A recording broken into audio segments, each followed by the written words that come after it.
ಈಗ ಸಂಘ ನಮ್ಮನ್ನ ಕೆಲಸದಿಂದ ತೆಗೆದ್ವಿ ಅಂತಂದು ಸಾಲ ಕೂಡ ಕ್ಲೋಸ್ ಮಾಡ್ಕೊಂಡ್ರು.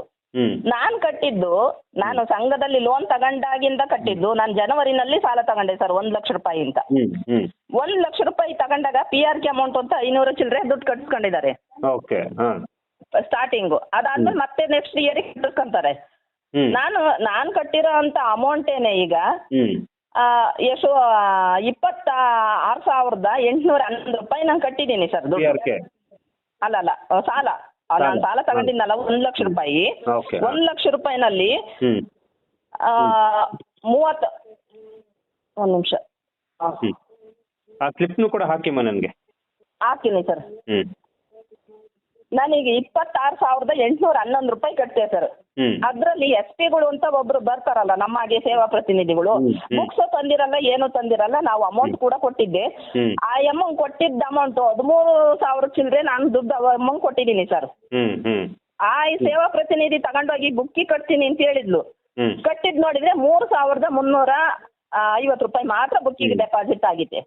ಮಿಕ್ಕಿದ ದುಡ್ಡು ಎಲ್ಲೋಯ್ತು ಸರ್? 9,000 ಚಿಲ್ಲರೆ ದುಡ್ಡೇ ಹೋಯ್ತು ನಂದು. ಅಂದ್ರೆ ಇಲ್ಲಿ ಅನೇಕ ತಪ್ಪುಗಳು ನಡೀತಾ ಇರೋದು SP ಲೆವೆಲ್ ಅಲ್ಲಿ. SP ಲೆವೆಲ್ ಅಲ್ಲೂ ನಡೀತತೆ. SP ಲೆವೆಲ್ ಅಲ್ಲಿ ಅಂದ್ರೆ ಕೆಲವೊಬ್ರು ಮಾತ್ರ SP ಗಳು ಆ ತರ ಮಾಡ್ತಿದ್ದಾರೆ. ಮೇನ್ ಆಗಿ ನಡೆಯುವಂತದ್ದೇ ಯೋಜನಾಧಿಕಾರಿ ಮೇಲ್ವಿಚಾರಕರಲ್ಲಿ ನಡೀತದೆ ಸರ್. ಈಗ ನನಗೇನು ಚಂದ್ರಶೇಖರ್ ಅಂತ ಈ ಮೇಲ್ವಿಚಾರಕರು ಇವರಿದ್ರು ಸರ್, PO ಯೋಜನಾಧಿಕಾರಿ. ಈ ಚಂದ್ರಶೇಖರ್ ಅವ್ರನ್ನು ಕೇಳಿದೀನಿ. ಶಿಲ್ಪಶ್ರೀ ಅಂತ ಹೇಳಿ ಮೇಲ್ವಿಚಾರಕರಿದ್ರು, ಮೇಲ್ವಿಚಾರಕರ ಹತ್ರನೂ ವಿಚಾರವನ್ನು ಮಾಡಿದ್ದೀನಿ. ನನ್ನ ಕೆಲಸದಿಂದ ತೆಗೆದ್ರಿ, ನನ್ನ ಅಮೌಂಟ್ ಎಲ್ಲೋಯ್ತು, ನನ್ನ ಎಷ್ಟು ಕಟ್ಟಿದ್ದು, ನಾನು ಸಾಲ ತಗೊಂಡಿದ್ದೆ ಯಾವಾಗ, ನಾನ್ ಸಾಲ ತಗೊಂಡ್ಮೇಲೆ ನೀವು ಅಮೌಂಟ್ ಎಷ್ಟು ಬಡ್ಡಿ ಎಷ್ಟು ಮುರ್ಕೊಂಡ್ರಿ, ಅಸಲು ಎಷ್ಟು ಹೋಗಿದೆ ಅಂತಂದ್ರೆ ಇದುವರೆಗೂ ಲೆಕ್ಕ ಕೊಡೋದಕ್ಕೆ ಆಗ್ತಾ ಇಲ್ಲ ಸರ್. ಇದನ್ನ ಡೈರೆಕ್ಟರ್ ವಿನಯ್ ಕುಮಾರ್ ಅಂತಿದ್ದಾರೆ. ವಿನಯ್ ಕುಮಾರ್ ಹತ್ರನೂ ಮಾತಾಡಿದ್ದೀನಿ, ಚಂದ್ರಶೇಖರ್ ಅವ್ರ ಹತ್ರ ಮಾತಾಡಿದ್ದೀನಿ, ಶಿಲ್ಪ ಅವ್ರ ಹತ್ರನೂ ಮಾತಾಡಿದ್ದೀನಿ. ಮತ್ತೆ ಧರ್ಮಸ್ಥಳದ LH ಮಂಜುನಾಥ್ ಅಂತಿದ್ದಾರೆ ಸರ್, ಕಾರ್ಯನಿರ್ವಾಹಕ ನಿರ್ದೇಶಕರು ಅಂತ. ಆ ಪುಣ್ಯಾತ್ಮರ ಹತ್ರನೂ ಮಾತಾಡಿದ್ದೀನಿ. ಅದಲ್ದಲೇನೆ ವೀರೇಂದ್ರ ಹೆಗ್ಡೆ ಅವರಿಗೆ ಒಂದು 20 ಲೆಟರ್ ಬರ್ದಿದ್ದೀನಿ ಸರ್. ಇವ್ರು ವಿನಯ್ ಕುಮಾರ್ ಅಂತಾರೆ, ನೀನ್ ಅದೆಷ್ಟು ಲೆಟರ್ ಬರೀಯಮ್ಮ ನೋಡೋಣ. ನೀನ್ ಎಲ್ಲಿಗೆ ಹೋಗಿ ಕಂಪ್ಲೇಂಟ್ ಕೊಡ್ತೀಯಾ? ಕೊಡು, ನೋಡ್ತೀನಿ ನಾನು.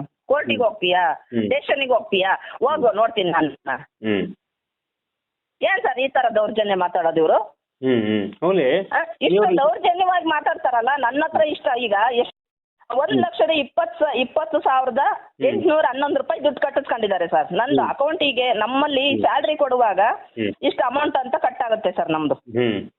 ಪ್ರತಿ ತಿಂಗಳು 1,000 2,000 ಈ ತರಕ್ಕೆ ನಮ್ಗೆ ಕೊಡುವಂತ ಸ್ಯಾಲ್ರಿನಲ್ಲೇ ಕಟ್ಟಾಗುತ್ತೆ. ಆ ಕಟ್ಟಾಗಿದ್ದ ಅಮೌಂಟ್ ಅನ್ನ ನಾವು ಕೆಲಸದಿಂದ ಬಿಟ್ಟಾಗ ಆ ಅಮೌಂಟ್ ಅನ್ನ ಕೊಡ್ಬೇಕು ಅವರು, ಯೋಜನೆಯವರು.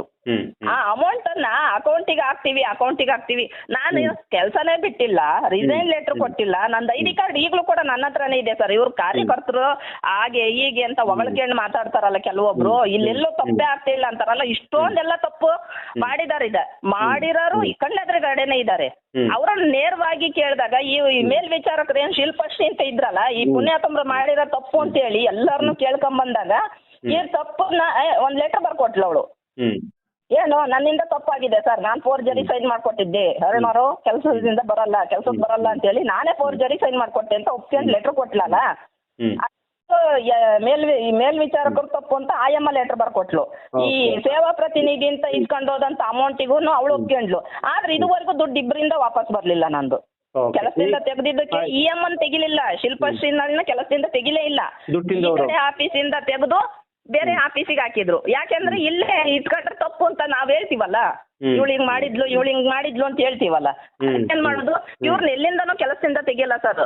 ಇವ್ರು ಏನು ತಪ್ಪು ಮಾಡಿದ್ರು ಕೂಡ ಮತ್ತೆ ಈ ಆಫೀಸಿಂದ ತೆಗೆದು ಇನ್ನೊಂದು ಆಫೀಸಿಗೆ ಸೇರಿಸ್ಕೊಂತಾರೆ. ಯಾಕೆಂದ್ರೆ ಇನ್ನೊಂದು ತಲೆ ಹೊಡಿಯಕ್ಕೆ ಇಂತಾರೆ ಬೇಕಲ್ಲ. ಈ ತಲೆ ಹೊಡಿಯೋ ಕೆಲ್ಸಕ್ಕೆ ಇಂತಾರೆ ಬೇಕು ಸರ್. ತಲೆ ಹೊಡಿಯಕ್ಕೆ ತಲೆ ಹಿಡಿಯಕ್ಕೆ ಬಹಳ ಚೆನ್ನಾಗಿದ್ದಾರೆ ಇವರು. ನನಗೆ ಯಾಕ ಬಹಳ ಬೇಜಾರಾಗಿದ್ದು ಅಂತಂದ್ರೆ, ನಾವು ಕಷ್ಟದಾಗಿದ್ದೀವಿ ಅಂತಂದು ಲಾಸ್ಟಿಗೆ ಆದ್ರೂ ನಮ್ಗೆ ಏನೋ ಒಂದ್ ಕಡೆ ಹೆಲ್ಪ್ ಆಗುತ್ತೆ, ನಮ್ಮ ಸಂಬಳದಲ್ಲಿ ಕಟ್ ಮಾಡಿದ್ರು ಇರ್ಲಿ ಬಿಡು ಅಂತ ಹೇಳ್ತೀವಿ. ನಾನು ಹಂಗಂತ ಕೋರ್ಟಿಗಿಲ್ಲ, ನಾನು ಕೂಡ ಡೈಲಿ ಈಗ ಈಗ ಕೆಲವೊಬ್ರು ಬಿಸ್ಲಾಗ ಹೋಗಿ ಕೆಲಸ ಮಾಡ್ತಾರೆ, ನಾವು ನೆರಳ ಕೂತ್ ಕೆಲಸ ಮಾಡ್ತೀವಿ. ಅಂತವರಿಗೆ ಈಗ ಬರೋಂತ ಒಂದ್ ಕೆಲಸ ಸ್ಯಾಲ್ರಿ ನೀವು ಕಟ್ ಮಾಡಿದ್ದ ದುಡ್ಡನ್ನ ಕೊನೆಗೆ ಕೊಡ್ಲಿಲ್ಲ ಅಂತಂದ್ರೆ ಇವ್ರಂತ ಮುಟ್ಟಾಳ್ರಿ ಯಾರು ಬೇಕು ಸರ್? ಕರೆಕ್ಟ್. ಅಲ್ಲಮ್ಮ, ಇವ್ರು ಏನಕ್ಕಿಂತ ಬೇಕಿತ್ತು ದುಡ್ಡು? ನೀವು ಲೆಟರ್ಗಳೆಲ್ಲಾನು ಬರ್ದ್ರಿ ಅಲ್ವಾ? ಸರ್, ಈ ವಿನಯ್ ಕುಮಾರ್ ಅಂತ ಹೇಳ್ತಾರಲ್ಲ, ಇವ್ರು ಏನ್ ನಿರ್ದೇಶಕರು ಅಂತ ಇದಾರಲ್ಲ, ಇವರು ಅಂತಾರೆ, ಈ ಚಂದ್ರಶೇಖರ್ ಅಂತಾರೆ, ಅದ್ ಎಲ್ಲಿಗೆ ಹೋಗಿ ಕಂಪ್ಲೇಂಟ್ ಕೊಡ್ತೀಯ, ಕೊಡೋಕ್ ನೋಡ್ತೀನಿ ನಾನು ಅಂತ ಹೇಳ್ತಾರಲ್ಲ, ಇವರೇ ಹೇಳ್ಕೊಟ್ರು ಸರ್. ಇಲ್ಲಿ ಕೆಲವೊಂದು ಸಂಘದಲ್ಲಿ ಏನಾಗಿದೆ, ಬರ್ಕಾಸ್ ಆದಂತ ಸಂಘಗಳಿಗೆ ಆ ಸದಸ್ಯರಿಗೆ ಉಳಿತಾಯ ಕೊಡ್ಬೇಕಲ್ವಾ, ಆ ಉಳಿತಾಯ ಕೊಡೋ ಅಂತ ಅಮೌಂಟ್ ಇನ್ನೂ ಅವ್ರ ಹತ್ರನೇ ಇಟ್ಕೊಂಡಿದ್ದಾರೆ. ಮತ್ತೆ ಆ ಸದಸ್ಯರು ಕಟ್ಟಿರೋರು ಎಲ್ಲಿಗೆ ಹೋಗ್ಬೇಕು? ಇವ್ರು ನೋಡಿ ಯಾರು ಸಂಘ ಮಾಡಲ್ಲ ಸರ್. ಸೇವಾ ಪ್ರತಿನಿಧಿ ಅಂತ ಏನು ಆ ಗ್ರಾಮದ ಹೆಣ್ಮಗಳು ಇರ್ತಾಳಲ್ಲ, ಅವಳು ನೋಡೇ ಸಂಘ ಮಾಡೋದು. ಗಂಡ್ ಮಗ ಆಗಿರ್ಬೋದು, ಹೆಣ್ಮಗ ಆಗಿರ್ಬೋದು, ಏನ್ ಸೇವಾ ಪ್ರತಿನಿಧಿಗಳು ಅಂತ ಅಂತಾಳ ಆ ಗ್ರಾಮ ಮಟ್ಟದಲ್ಲೇ ತಗೊಂತಾರೆ. ಇವ್ರು ಹೊರಗಡೆಯಿಂದ ಬರೋರು, ಇವ್ರಿಗೆ ಇಲ್ಲ ಯಾರು ಗಾಳಿ ಗಾಳಿನೋ ಗೊತ್ತಿರಲ್ಲ ಇವ್ರಿಗೆ. ಅಂತರ್ನ ಪರಿಚಯ ಮಾಡ್ಕೊಡೋಂಥದ್ದು ಈ ಸೇವಾ ಪ್ರತಿನಿಧಿ. ಈ ಸೇವಾ ಪ್ರತಿನಿಧಿಗೆ ಇಷ್ಟು ಮೋಸ ಆದ್ರೂ ಕೂಡ ಕೇಳೋದಕ್ ಮಾತ್ರ ಎಲ್ಲಿಗೂ ಹೋಗ್ಬಾರ್ದು. ಹೆಚ್ಚು ಕಡಿಮೆ ಆದ್ರೆ ಇವಳು ತಲೆನೂ ಹೊಡೆದ್ ಬಿಡ್ತಾರ ಅವರು. ಈಗ ಮೇಲಧಿಕಾರಿಗಳಿಗೆ, ನಿಮ್ಮ ಧರ್ಮಸ್ಥಳದ ಮೇಲಧಿಕಾರಿಗಳಿಗೆ ಎಲ್ಲ ಗೊತ್ತಿದ್ರು ಯಾಕೆ ಸುಮ್ಮನೆ ಇದ್ದಾರೆ? ಗೊತ್ತಿದ್ರೆ ಅವರು ಅಂತಾರೆ ಅಲ್ಲ ಸರ್. ಈಗ ಅವರೇ ಅಲ್ಲ. ನಾನು ಅದೇ LH ಮಂಜುನಾಥ್ ಅವ್ರ ಹತ್ರನೇ ಮಾತಾಡಿದೀನಿ, ಮಾತಾಡಿದೀನಿ. ಯಾರವರು? ಕಾರ್ಯನಿರ್ವಾಹಕ ನಿರ್ದೇಶಕರು ಅಂತ ಇದ್ರು ಸರ್. ಈಗ ಅನಿಲ್ ಕುಮಾರ್ ಅಂತ ಇದಾರೆ ನೋಡ್ರಿ. ಈಗ ಇಡೀ SKDRDP ಈಗ SKDRDP ಅವರೇ ಧರ್ಮಸ್ಥಳದಲ್ಲಿ ಇರೋ ಅಂತಾರೇನೆ ಇವರು. ಸರಿ ಸರಿ. ಇವ್ರು ಈಗ ಇಲ್ಲ ಅಂತ ಹೇಳಿ ಈಗ ಬಿಟ್ಟೋಗಿದ್ದಾರೆ ಅಂತ ಹೇಳಿದ್ರು. ಏನೋ ರಿಟೈರ್ಡ್ ಆಯ್ತು ಅಂತ. ಅದೇನ್ ರಿಟೈರ್ಡೇ ಆತೋ, ಇವ್ರವೆಲ್ಲ ಮರ್ಮಗಳು ಗೊತ್ತಾಗಿ ಏನಾರ ಹೊರಗ್ ಬಂದಾರೋ ಗೊತ್ತಿಲ್ಲ ನನ್ಗೆ. ಇಲ್ಲ ಅವರೇ ತೆಗೆದಾಕಿದ್ರು, ಇಲ್ಲ ಇನ್ನೂ ಅಲ್ಲೇ ಇತ್ತು ಮಾತಾಡ್ತಿದ್ರು. ಓಕೆ, ಎನಿವೇ ಇರ್ಲಿ. ಅದೇ ಮಾಡ್ತಿದಾರೆ ಅವರೆಲ್ಲ. ಇಂಥವೇ ಕೆಲಸ ಅಲ್ಲ ಮಾಡೋದು. ಈಗ ಬರ್ಕಾಸ್ ಆದಂತ ಸಂಘದ ಇನ್ನೂ ಕೂಡ ಅಮೌಂಟ್ ಬಂದಿಲ್ಲ ಸರ್. ಈಗ ಯಾರ್ದೋ ಒಬ್ಬರದು 10 ಜನ ಇರ್ತೀವಿ, ಒಬ್ಬರದ್ ಮಾತ್ರ ಸಾಲ ಇರುತ್ತೆ, ಇನ್ನು 9 ಜನ ಕೂಡ ಸಾಲ ತಗೊಂಡಿರಲ್ಲ. ಅವ್ರ ಉಳಿತಾಯ ಮಾತ್ರ ಇರುತ್ತೆ. ಉಳಿತಾಯನೂ ಕಟ್ಟಲ್ಲ, ಯಾಕೆಂದ್ರೆ ಅವರಿಂದ ನಮ್ಗೇನು ಉಪಯೋಗ ಇಲ್ಲಲ್ಲ. ಈಗ ಇವಳು ಒಬ್ಳು ಸಾಲಕ್ಕೋಸ್ಕರ ಈ ಸಂಘ ಮಾಡ್ಬೇಕಲ್ಲ, ಅದನ್ನೇನ್ ಮಾಡ್ಬಿಡೋದು, ಈ 9 ಜನ ದುಡ್ಡು ತೆಗೆದು ಹಾಕ್ಬಿಡೋದು. ಯಾರಿಗೆ ಇನ್ನೊಬ್ಳು ಯಾರ್ದೋ ಒಬ್ಳದು 10 ಇರ್ತಾಳಲ್ಲ, 10ಗೆ 54,000 ರೂಪಾಯಿ ಇದ್ರು ತೆಗೆದು ಈ ಸದಸ್ಯರದ್ದು ಎಲ್ಲರದು ಸೇರಿಸಿದ್ದು ತೆಗೆದು ಹಾಕ್ಬಿಡ್ತಾರೆ. ಅವ್ರಿಗೆ ಏನ್ ಸರ್, ಈಗ ನಂದೇ ಸಾಲ 54,000 ರೂಪಾಯಿ ಸಾಲ ತೀರುತ್ತೆ ಅಂತಂದ್ರೆ ಯಾಕೆ ನಾವು ಸುಮ್ಮನೆ ಇರ್ತೀವಲ್ವಾ? ಯಾಕೆಂದ್ರೆ ನನ್ ಮತ್ತೆ ಕಟ್ಟ ಪ್ರಮೇಯನೇ ಬರಲ್ವಲ್ಲ. ಈಗ ಉಳಿತಾಯ ಕಟ್ತಾ ಇದ್ರಲ್ಲ, ಅದನ್ನ ವರ್ಷಕ್ಕೊಂದ್ಸಲ ಎಲ್ರಿಗೂ ಲಾಭಾಂಶ ಕೊಡೋಂತದ, ಇಲ್ಲ 5 ವರ್ಷಕ್ಕೊಂದ್ಸಲನ ಯಾವಾಗ ಕೊಡೋದು? ಅದನ್ನ ಏನ್ ಕಾನೂನು ಇದೆ ಅದಕ್ಕೆ? ಉಳಿತಾಯ ದುಡ್ಡು ಕಾನೂನು ಅಂತಂದ್ರೆ ಇವರು 3 ವರ್ಷಕ್ಕೊಂದ್ಸರಿ ಕೊಡ್ತೀವಿ ಅಂತ ಫಸ್ಟ್ ಹೇಳಿದ್ದು ಸರ್ ನಮಗೆ. 3 ವರ್ಷಕ್ಕೆ ಅಂತ ಅಂದಿದ್ದು ಈಗ 5 ವರ್ಷ ಆಯ್ತು. ಈಗ ನಾವೇ ತಗೊಳ್ರಿ ಸರ್, ಈಗ 13-14 ವರ್ಷ ಆತಲ್ಲ ನಾವು ಸಂಘ ಮಾಡಿ, ನಮಗೆ ಕೊಟ್ಟಿರೋದು ಈಗ 2 ಸರಿ. 13-14 ವರ್ಷಕ್ಕೆ ಈಗ ಅಷ್ಟು ಕೊಡ್ತಾರಲ್ಲ, ಅವ್ರು ಹೇಳೋದು ಸರ್ ಅವ್ರ ಮನ್ಸಿಗೆ ಬಂದಷ್ಟು ಕೊಡ್ತಾರೆ. ಅವ್ರಿಗೆ ಹೆಂಗೆ ಈ ಸಂಘಕ್ಕೆ ಇಷ್ಟು ಕೊಡ್ಬೇಕು ಅಂತ, ಅದು ಇಷ್ಟೇ ಕ್ಯಾಲ್ಕುಲೇಷನ್ ಮಾಡಿ ಅಂತ ಕೊಡಲ್ಲ ಸರ್ ಅವರು. ಮೊನ್ನೆ ಸರಿ ಕೊಡ್ತೀವಿ ಅಂತಂದ್ರು ಇನ್ನೂ ಕೊಡೋದ್ರಾಗೆ ಇದ್ದಾರೆ. ಇವ್ರಿಗೆ ಬೇಕು ಅಂತಂದ್ರೆ ಯಾವ ಒಂದು ಇದನ್ನಾದ್ರೂ ಚೇಂಜ್ ಮಾಡ್ಕೊಂತಾರೆ, ರೂಲ್ಸ್ ಆದ್ರೂ ಚೇಂಜ್ ಮಾಡ್ಕೊಂತಾರೆ. ಇವ್ರಿಗೆ ಬೇಕು ಅಂದ್ರೆ ಯಾವ ತರ ರೂಲ್ಸ್ ಚೇಂಜು ಮಾಡ್ತಾರೆ. ಇಮಿಡಿಯೇಟ್ ಕೊಟ್ಬಿಟ್ರು ಕೊಡ್ತಾರೆ, ಇಮಿಡಿಯೇಟ್ಲಿ ಕೊಡಲ್ಲ. 5 ವರ್ಷ ಆದ್ರೂ ಕೊಟ್ಟಿರಲ್ಲ. ಈಗೆಲ್ಲ ಕೊಟ್ಟಿದೀವಿ ಅಂತಿದ್ದಾರೆ. ಅದೇ ಈ ಗಲಾಟೆಗಳೆಲ್ಲ ಆಯ್ತಲ್ಲ, ಯೂಟ್ಯೂಬ್ ಅಲ್ಲೆಲ್ಲ ಬರೋಕೆ ಸ್ಟಾರ್ಟ್ ಆತಲ್ಲ, ಅವಾಗ ಏನೋ ಒಂದು ಮಾಡ್ಬೇಕಲ್ಲ. ಅಲ್ಲ, ಮೊನ್ನೆ ಯಾವ್ದೋ ಹೆಂಡತಿದ್ದು ಸೇವಿಂಗ್ಸ್ ನ ಗಂಡನಿಂದ ತೆಗೆದ್ಬಿಟ್ಟು ಕೊಟ್ಟಿದಾರಂತೆ ಇಮಿಡಿಯೇಟ್ ಆಗಿ. ಕೇಳಿದೆ, ಅವ್ರದ್ದು ಹೆಂಡತಿ ದುಡ್ಡು ಕಟ್ಟಿಲ್ಲ ಅಂದ್ಬಿಟ್ಟು ಲೆಕ್ಕ ಕೇಳಿತಾಳೆ. ಗಂಡನ ಸಂಘದಲ್ಲಿ ಹೋಗ್ಬಿಟ್ಟು ಇಮಿಡಿಯೇಟ್ ಆಗಿ ಇವ್ರ ದುಡ್ಡನ್ನ ಅವ್ರಿಗೆ ಜಮಾ ಹಾಕೊಂಡು ಕೊಟ್ಟಿದಾರಂತೆ.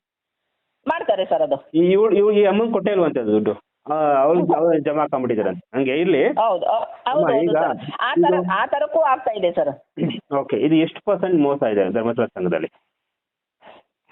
ಎಷ್ಟು ಪರ್ಸೆಂಟ್ ಅನ್ನೋದಕ್ಕಿಂತನೂ ಈ ಧರ್ಮಸ್ಥಳ ಸಂಘನೇ ಮೋಸ ಅಂದ್ರೆ ಮೊದಲು ಚೆನ್ನಾಗಿತ್ತಲ್ಲ ನಮ್ಮ ಇದು, ಮೊದಲು ಚೆನ್ನಾಗಿ ನಡೀತಾ ಮೊದ್ಲು ಚೆನ್ನಾಗಿತ್ತು ಅಂದ್ರೆ ಇವ್ರಿಗೆ ಯಾರು ಈ ಒಂದು ಬಡ್ಡಿ ಏನು ಜಾಸ್ತಿ ಇದೆಯಾ, ಇಲ್ಲ ಇವ್ರು ಎಷ್ಟು ಬಡ್ಡಿ ಹಾಕ್ತಿದ್ದಾರೆ, ಈ ವಿಚಾರಗಳು ಯಾರಿಗೂ ಇಷ್ಟು ದಿವಸ ತಲೆ ಒಳಗೆ ಹೋಗಿರ್ಲಿಲ್ಲ ಅಂದ್ರೆ ಮನವರಿಕೆ ಆಗಂಗೆ ಹೇಳಲ್ಲ ಸರ್ ಇವರು. ಈಗ ಆಯ್ತು, ರೈಟ್ ನ್ಯೂಸ್ ಅಂತೆಲ್ಲ ಬಂತು. ಬಂದಾಗನೇ ಗೊತ್ತಾಗಿರೋದು ಇದೆಲ್ಲ ವಿಚಾರಗಳು. ಈಗ ಎಷ್ಟೊಂದು ಮೋಸ ಆಗ್ತಿದೆ ಅಲ್ಲ ಸರ್. ಈಗಲೂ ಕೇಳ್ತಾರಲ್ಲ ಜನ, ಈಗ ಕೇಳ್ತಾ ಇಲ್ಲೂರಾ ನಿಮ್ಮಲ್ಲಿ ಬಡ್ಡಿ ಜಾಸ್ತಿ ಆಗ್ತಿದೆ ಯಾಕೆ? ಆಮೇಲೆ ಇವ್ರು ಬಾಂಡ್ ಮಾಡಿಸ್ಬೇಕು, ಮೈಕ್ರೋ ಬಜೆಟ್ ಬಾಂಡ್ ಅಂತಾರಲ್ಲ ಸರ್. ಮೈಕ್ರೋ ಬಜೆಟ್ ಬಾಂಡ್ ಮಾಡಿಸ್ಬೇಕು ಅಂತ ನಾವ್ ಯಾಕೆ ಸರ್ ಸಾಲ ಕೊಡ್ತೀವಿ ಅಂದ್ಮೇಲೆ ಕೊಡ್ರಿ, ಮತ್ತೆ ಯಾಕೆ ಬಾಂಡ್ ಬೇಕು? ಬಾಂಡ್ ಯಾಕೆ ಫ್ಲಡ್ ಮಾಡ್ಕೋಬೇಕು ನೀವು? ಬಾಂಡ್ ಇಟ್ಕೊಂಡು ಸಾಲ ಕೊಡ್ಬೇಕು ಅನ್ನೋದಕ್ಕೆ ಕಾನೂನು ಏನಾದ್ರು ಇದೆಯಾ? ಇವ್ರೇನು ಮಾಡ್ಕೊಂಡಿದಾರ ಏನಾದ್ರು? ಇವ್ರು ಮಾಡ್ಕೊಂಡಿರೋದು ಅಷ್ಟೇ ಸರ್. ಈ ಬೇರೆಲ್ಲೂ ರೂಲ್ಸ್ ಇಲ್ಲ ಇವ್ರವು.